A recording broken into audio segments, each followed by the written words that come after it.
عليكم ورحمة الله. ازيكم حبايبي؟ عاملين ايه؟ يا رب تكونوا في احسن حال. النهارده هنعمل مع بعضنا الاسبونج البيتي بطريقه سهله وبسيطه مش مكلفه، مقاديرها موجوده في كل بيت. يلا نبدا بسم الله ونقول معانا ايه في المقادير. انا معايا هنا في الطبق 5 بيضات، نص كوبايه سكر، ومعايا هنا كوبايتين الا ربع دقيق، عليهم معلقتين نشا ومعلقه بيكنج باودر كبيره.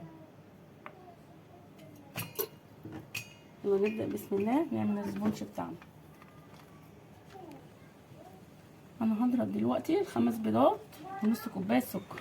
نص كوبايه سكر فانيليا، الكيس التاني،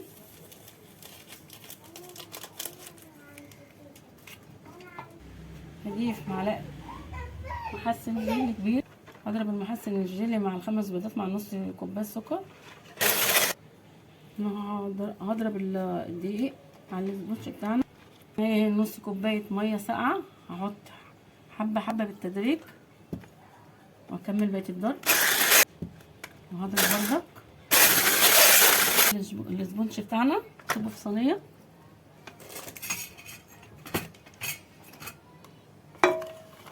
شايفين قوام الاسبونج بتاعنا والجمال.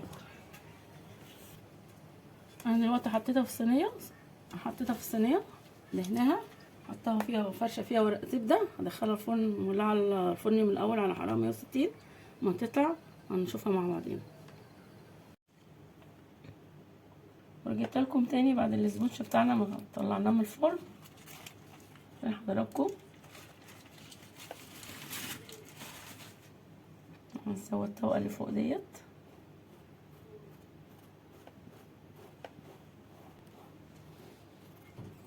بين الطبقه اللي فوق ديت بالسكينه.